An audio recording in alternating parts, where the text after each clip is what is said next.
আর লাগলে 6 মাস পরে বিয়ে করতাম, কিন্তু এই মায়ের লগে আমার বিয়ে ঠিক হইতো। ইসিরে আব্বা কই? বিস্ফোরক তথ্য প্রকাশ শামীম হাসান সরকারের।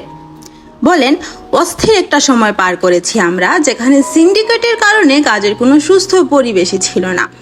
আমাদের কিছু শিল্পীর প্রভাবে এতটাই বেড়েছিল যে তারা একটি প্রোডাকশনের সবকিছু কন্ট্রোল করতেন। নায়িকার মা বাবা, বান্ধবী কে হবে সেগুলোও তারা বলে দিতেন। কথাগুলো বলেন ছোট পর্দার অভিনেতা শামীম হাসান সরকার। দীর্ঘ বিরতির পর অভিনয়ে ফিরেছেন তিনি আরও জানান, একসময় কোন গল্পে কাজ করছেন সেটা আগে ভাবতে হতো। সরকারের কিছুটা হলেও সমালোচনা হয় এমন কোনো কিছুর আঁচ পেলেই সরে দাঁড়াতে হতো বা পরিবর্তন করে কাজ করতে হতো।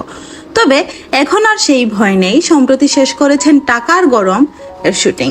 গল্পে দুর্নীতিবাজ এক কর্মকর্তার পাশাপাশি একজন সৎ মানুষের গল্প দেখানো হয়েছে। শামীম বলেন, স্বাধীনভাবে যখন কথা বলতে পারছি তখন আমাদের বিনোদন অঙ্গনেও শৃঙ্খলা ফেরাতে সিন্ডিকেট নির্মূল করতে হবে। এই সিন্ডিকেট নাটকের ইন্ডাস্ট্রিকে নষ্ট করে ফেলছে। এই সিন্ডিকেটের কাছে আমাদের অনেক পরিচালক, প্রযোজক, অভিনয় শিল্পী, টেকনিক্যাল টিম জিম্মি। এই সিন্ডিকেটে থাকা কিছু অভিনয় শিল্পী নির্মাণ ব্যয় পর্যন্ত নিয়ন্ত্রণ করতেন। শামীম মনে করেন, নাট্যাঙ্গনে যার যে কাজ তাকে সেটাই করতে হবে, প্রভাব খাটানো থেকে বের হয়ে আসতে হবে। তার ভাষায়, শিল্পীদের জিম্মি করা এই সিন্ডিকেটের অনেকের ক্যারিয়ারে ক্ষতি করেছে। এদের বুঝতে হবে এটা চাইলে আরো অনেক শিল্পীই করতে পারেন, কিন্তু এগুলো আমার সঙ্গে যায় না। আমার সেই শিক্ষা আছে, শিডিউল নেই বলে জিম্মি করে পারিশ্রমিক বাড়ানো, এমন কৌশল থেকে বের হতেই হবে।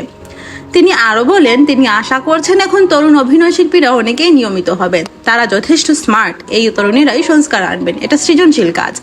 এখানে জোর করে এর পেছনে লেগে কেউ টিকে থাকতে পারবে না। এখানে মেধাকে মূল্যায়ন করতে হবেই। সবশেষে তিনি বলেন, দেশ স্বৈরাচার মুক্ত হয়েছে, নাটকের ইন্ডাস্ট্রিও স্বৈরাচার মুক্ত হবে।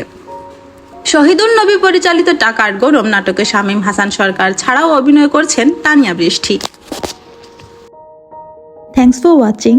Please subscribe to my channel and follow for more.